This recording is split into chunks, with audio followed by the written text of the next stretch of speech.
Buenas noches, somos el grupo 4 en el cual vamos a presentar contratos bancarios.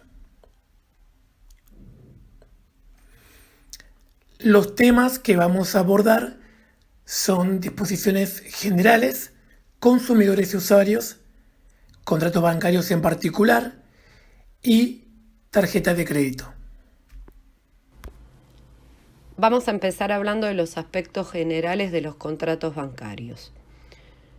El contrato bancario es aquel que establece una entidad financiera y cualquiera de sus clientes, mediante el cual surge una serie de obligaciones para las partes, que guardan relación con los productos y servicios que ofrece la entidad. El banco es un intermediario entre la oferta y demanda de dinero.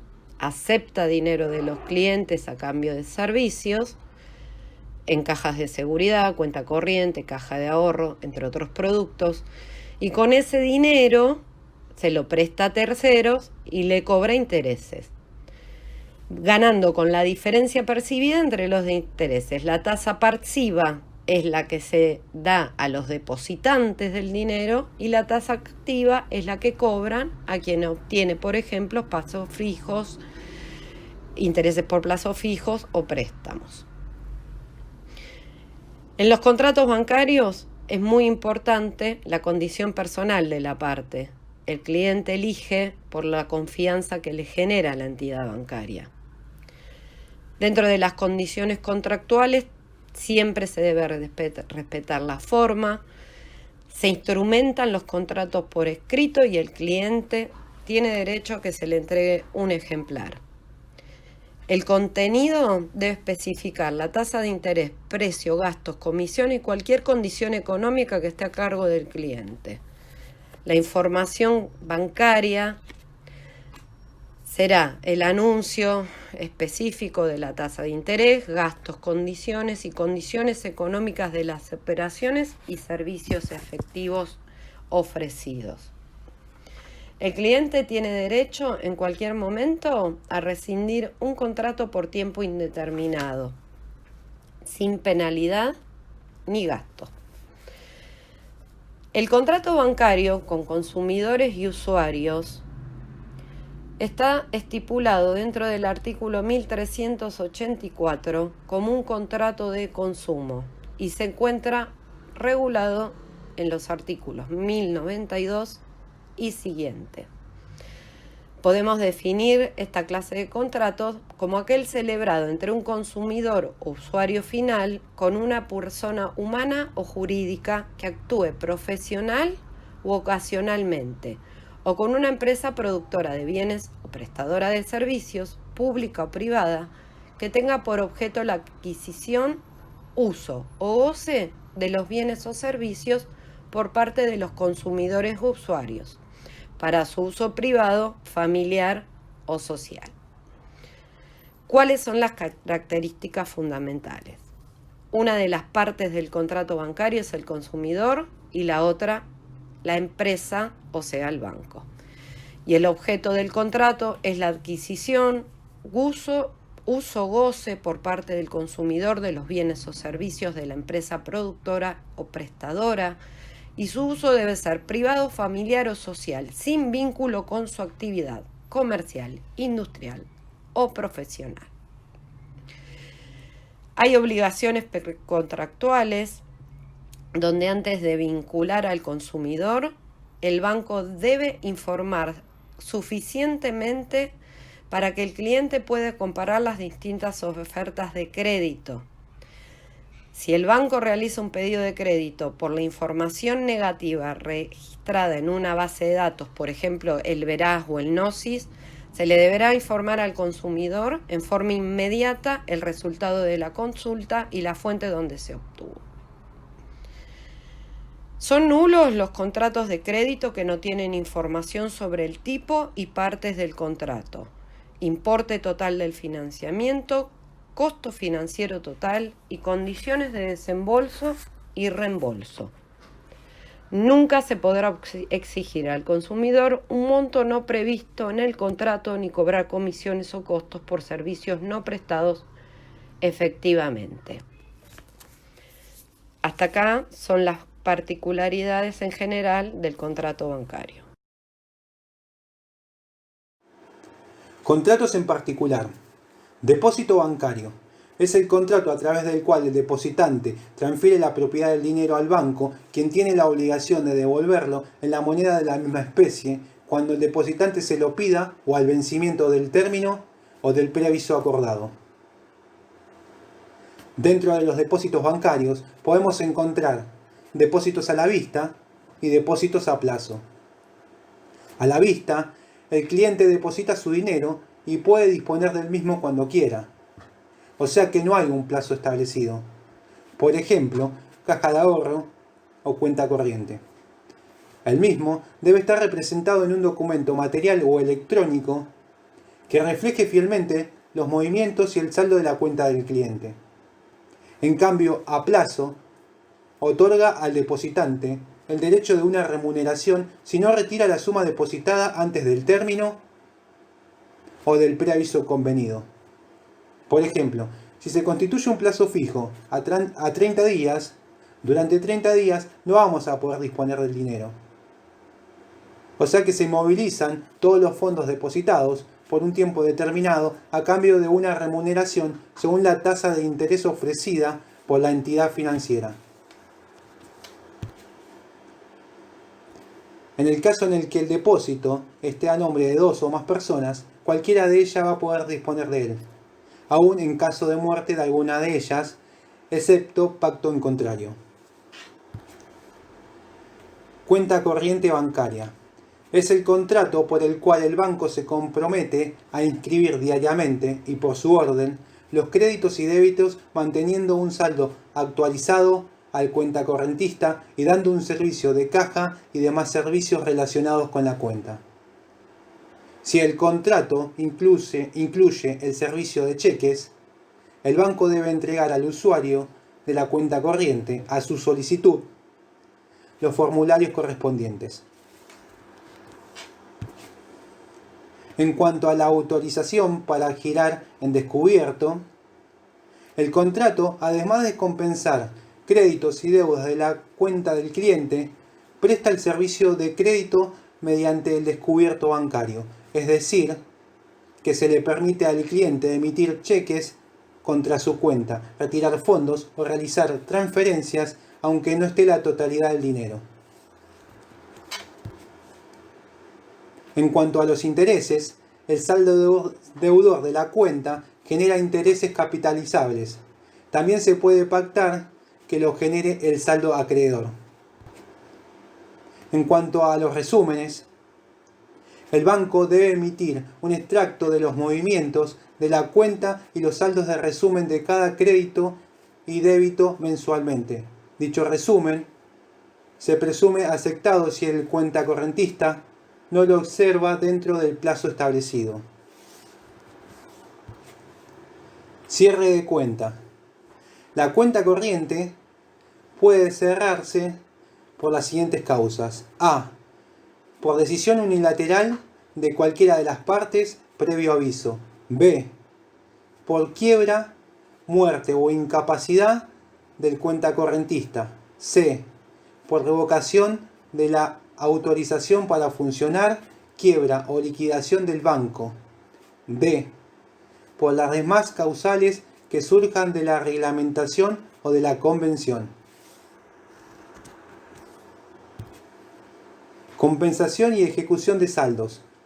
Cuando el banco cierre más de una cuenta de un mismo titular, debe compensar sus saldos hasta su concurrencia, produciendo el cierre e informando al titular de la cuenta corriente. El saldo deudor de la cuenta corriente puede ser garantizado por hipoteca, prenda, fianza o cualquier clase de garantía.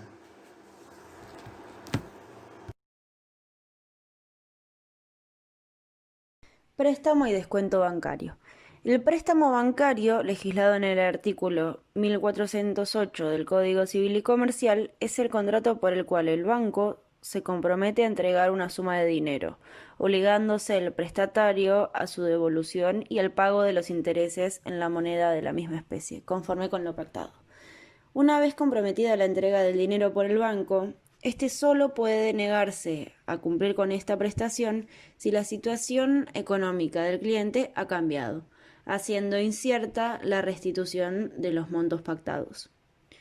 Si esta situación no se verifica, ante la negativa de concretar la entrega por parte del banco, el cliente puede intimar al cumplimiento o la resolución del contrato y en ambos casos puede pedir daños y perjuicios. Descuento bancario.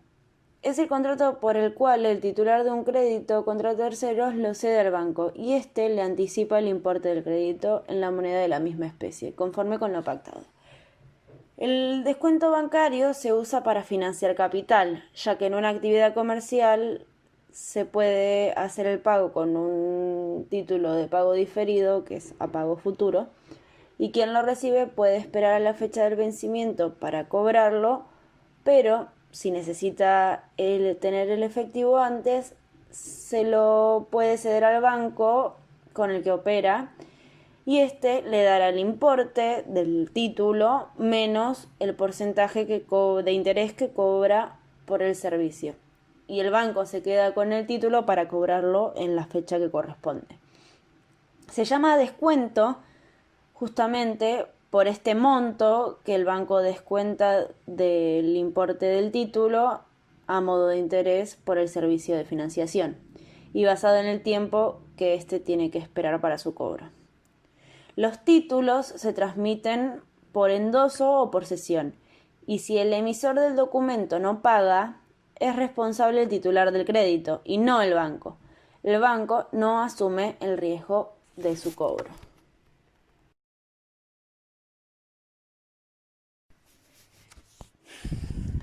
Apertura de crédito. La apertura de crédito es el contrato por medio del cual el banco se obliga, a cambio de una remuneración en la moneda de la misma especie de la obligación principal, a mantener a disposición de otra persona un crédito en dinero de acuerdo a un monto acordado y por un tiempo fijo o indeterminado, de acuerdo a lo pactado.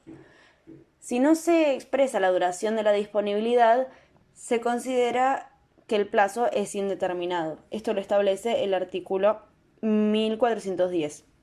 La finalidad del contrato es que el cliente pueda contar con esa disponibilidad de dinero. La apertura de crédito es una operación de ejecución continuada.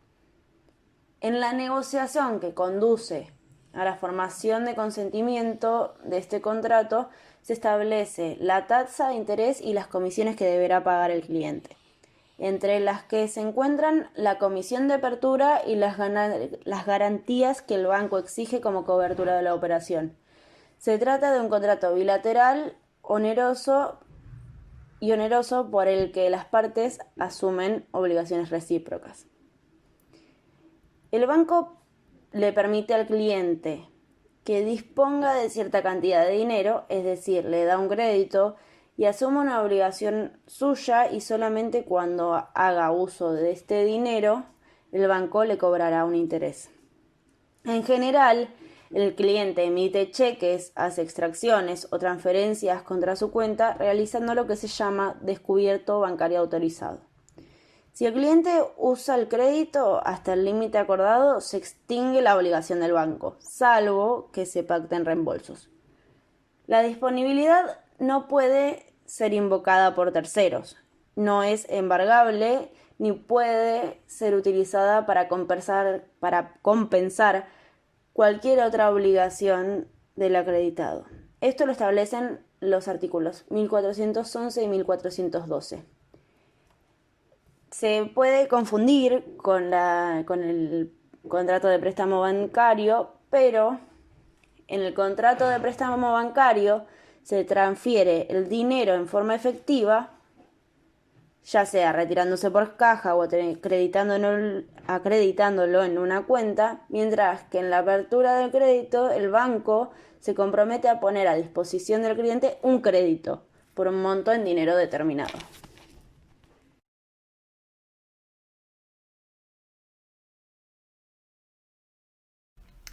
Servicios de caja de seguridad. es el contrato por medio del cual una parte, la entidad bancaria, pone a disposición de la otra parte, el cliente, una caja de seguridad individual dentro del banco para que guarde los bienes que quiera a cambio de un precio. El banco se encarga de la vigilancia y la custodia de la caja, respondiendo frente al usuario por la idoneidad de la custodia en donde funcionan sus sucursales, la integridad de las cajas y el contenido de ellas, conforme con lo pactado y las expectativas creadas en el usuario. Los pasos de la operación consisten en que el cliente, luego de registrar su firma, recibe una caja fuerte blindada en un lugar del banco con vigilancia en las 24 horas. Generalmente se encuentra en el lugar separado de los tesoros de resguardo monetario, en bóveda aparte con sistema de alarma y cierre protegido, y se le entrega una llave.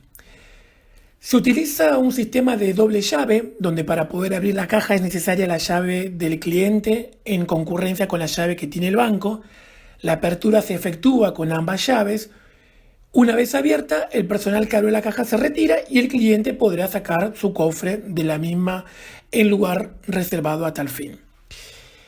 Al ingresar a la caja, el cliente registra su firma, día y horario de entrada y salida en una planilla individual que resguarda el banco con la identificación del número de registro de la caja, y se podrá solicitar firma conjunta o indistinta para el acceso de acuerdo a lo pactado en oportunidad del contrato. Después tenemos las obligaciones de las partes. Las obligaciones del banco es, bueno, como dijimos, entregar la caja de seguridad y vacía y las llaves, vigilar y custodiar la caja fuerte y no permitir que extraños entren al lugar de las cajas. Si se sospecha que el cliente resguarda explosivos o drogas, podrá intervenir a su revisión con un escribano presente. No responderá por caso fortuito externo a su actividad ni por vicio propio de las cosas guardadas. Y luego tenemos las obligaciones del cliente, que sería pagar el servicio y usar la caja correctamente. Finalizado el contrato debe devolver la llave y vaciar la caja. Si pierde las llaves, debe avisar al banco y abonar los gastos ocasionados, por ejemplo, apertura de la caja con cerrajero. Y luego tenemos particularidades, que esto lo vamos a ver en los artículos 1413 a 1417 del Código Civil y Comercial de la Nación, que entre ellas se encuentran que si el cliente no paga al banco, luego de dar aviso y en presencia de un escribano, podrá abrirse la caja, depositar su contenido en una cuenta o vender las cosas para cubrir lo adeudado y cobrarse de ello la deuda del cliente, volviendo a alquilar la caja con otra llave. Otra particularidad es cuando el cliente entra en mora por el cargo de la caja de seguridad y tiene depósitos en el banco. Este podrá cobrarse de ellos. Y otra también particularidad es que si los usuarios son 2 o más personas, cualquiera de ellas indistintamente tiene derecho a acceder a la caja, excepto acuerdo de firmas conjuntas para autorización al ingreso. Bien, luego tenemos custodia de títulos, que es el contrato por el cual el depositante le paga al banco una remuneración a cambio de que éste realice la custodia de títulos en administración, procediendo a su guarda, gestionando el cobro de los intereses o los dividendos y los reembolsos del capital por cuenta de aquel, y le dé la tutela de los derechos inherentes a los títulos. ¿Cómo funciona? El banco debe administrar los títulos y mantenerlos en su poder hasta su vencimiento o hasta que el depositante decida hacer algo con ellos.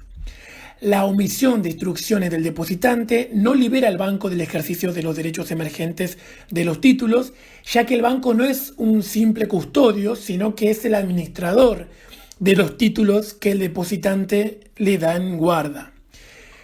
Si se pactó la autorización del banco de disponer de los títulos valores, obligándose a entregar otros del mismo género, calidad y cantidad, y la restitución resulta de cumplimiento imposible, debe cancelar la obligación con el pago de una suma de dinero equivalente al valor de los títulos al momento en que debe hacerse la devolución, ¿sí? Y bueno, como dijimos, la regulación de este contrato se encuadra en los artículos 1418 a 1420 del Código Civil y Comercial de la Nación. Vamos a tratar de ver los aspectos más relevantes de tarjetas de crédito. Es un tema muy largo, vamos a detallar algunos conceptos claves. El contrato de tarjeta de crédito es aquel por el medio del cual una parte, la empresa emisora de la tarjeta, acuerda con otra, el titular o cliente, que ésta abra un crédito a su favor a través de la emisión de la tarjeta a su nombre, para que por medio de ella pueda adquirir bienes o servicios en determinados locales o comercios adheridos, que son aquellos que tienen una relación contractual con la empresa emisora. Todo lo relativo a tarjetas de crédito fue regulado por la Ley 25065, que es la Ley de Tarjetas de Crédito, y se aplican las normas supletorias del Código Civil y Comercial y la Ley 24240 de Defensa del Consumidor y sus modificatorias. Los caracteres son que es un contrato oneroso, plurilateral, consensual, conmutativo, nominado, de tracto sucesivo, de empresa y de adhesión. ¿Cómo funciona? La relación entre la emisora y el cliente es que la empresa emisora tiene un precontrato, un formulario tipo, que es un contrato de adhesión, se le ofrece a los potenciales clientes, los cuales informarán sus datos personales y patrimoniales. Si aceptan el contrato, le envían a la tarjeta de crédito este instrumento material identificatorio del usuario. Instrumento probatorio, propiedad de la emisora. La tarjeta incluirá todos sus datos personales, firma, fecha de emisión y vencimiento, nombre de la emisora y del banco que interviene. Cuando el cliente quiere contratar algún bien o servicio, muestra la tarjeta en el negocio, firma el cupón y este cupón como prueba queda para el comercio. Mensualmente la emisora le envía al cliente una liquidación por gastos hechos con la tarjeta. El cliente abonará la liquidación antes del vencimiento. ¿Cuál es la relación entre la emisora y el comercio adherido? La emisora hace un contrato con el comercio por el cual éste acepta que los clientes de dicha empresa hagan sus compras en el sistema de la tarjeta.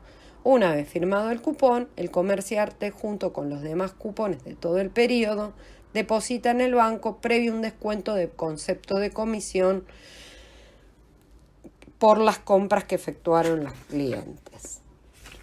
Las obligaciones de las partes serán la emisora para con el cliente entregarle la tarjeta, notificarle cuáles son los negocios adheridos, liquidar periódicamente los gastos que hicieron.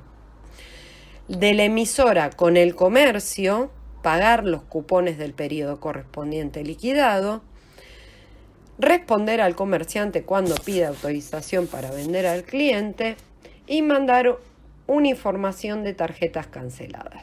La obligación del cliente es pagar a la emisora la liquidación de cada periodo, el canon por el uso del servicio, el interés financiero si paga el mínimo y financia el resto, y el interés punitorio si no paga en término. Además, avisar a la emisora perdida el robo de la tarjeta o sustracción.